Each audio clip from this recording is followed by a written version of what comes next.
Hello friends, তোমরা সবাই কেমন আছো? স্মৃতি ডিজাইনার ইউটিউব চ্যানেলের পক্ষ থেকে তোমাদের সবাইকে স্বাগতম। তো দেখো, আজকে আমি তোমাদের হাফ গাউন ফুল গাউন কাটিং যেটা আমি দেখিয়েছিলাম সেটা সেলাই ভিডিওটা নিয়ে তোমাদের সামনে চলে এসেছি। তো সামনে ফুল গাউনের পার্ট হবে আর পেছনে হাফ গাউনের একটা পার্ট জয়েন্ট হবে। তো দেখো, আমি প্রথমে কিন্তু মেন ফেব্রিকের সঙ্গে আমি কিন্তু মেন কাপড়টা আর অস্ত্রের কাপড়টা জয়েন করে নিয়েছি। নিয়ে দেখো টোকেনটা দিয়ে নিয়েছিলাম। তারপর দেখো গলার পট্টিগুলো লাগিয়ে নিয়েছি। দড়িটাও আমি আগে করে রেখেছিলাম, সেটা জয়েন করে দিয়েছি।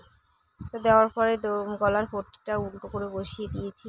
পেছনেরটা গোল গলা করেছি আর সামনেরটা হালকা পানের শেপ দিয়েছি। তো দেখো কাজ জুড়ে নিয়েছি। কাজ জুড়ে নেওয়ার পরে কিন্তু আমি হাতা লাগিয়ে নিচ্ছি।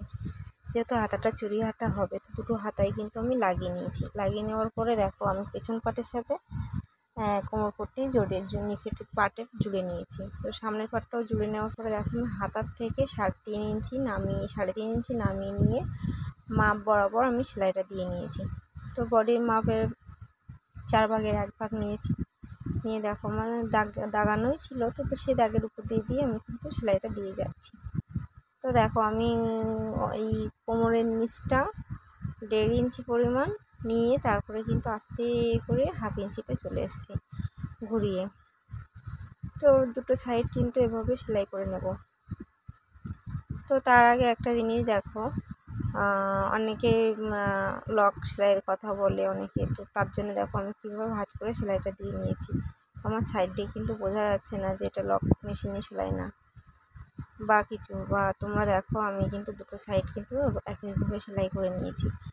হয়তো বলতেই পারো যে দিদি সামনেটা ফুল গাউনের পার্ট জয়েন করেছো, পেছনেরটা হাফ গাউনের পার্ট জয়েন করেছো, অসুবিধা হবে না বা জামার ঘের না, সুন্দর হবে আর দেখতেও ভালো লাগবে।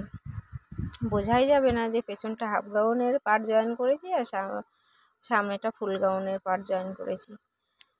তো দেখো আমি যথারীতি দুটো ভাগে সেলাই করে নিয়েছি। ডবল করে নাট সেলাই মতো করে সেলাই দিয়ে নিয়েছি, যেন সাইডের কাপড়টা ফেঁসে না যায় বা খুলে না যায়।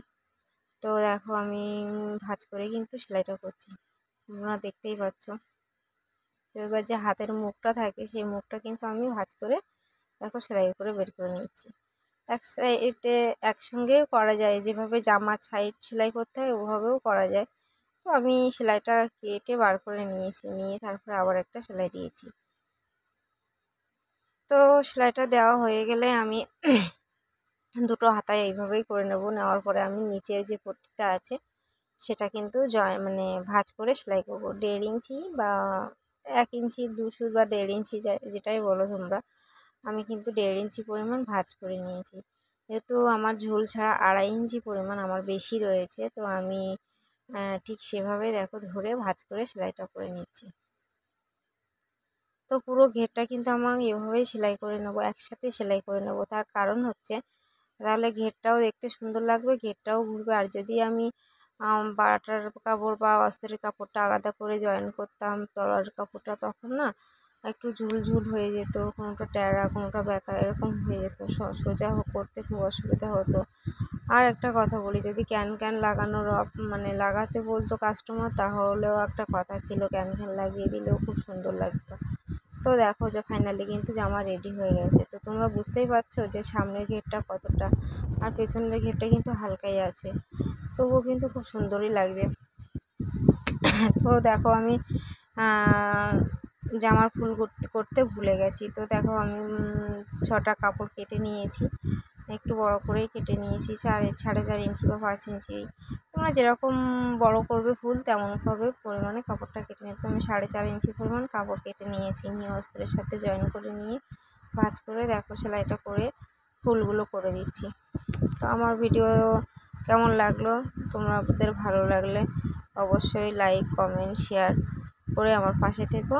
যদি কোনো অসুবিধা থাকে তাও কমেন্টস করে জানিও কেমন হলো না হলো, আর কোথাও সমস্যা বা কোনো কিছু থাকলে বলো। তো ভিডিওটা কেমন হয়েছে, টাটা বন্ধুরা।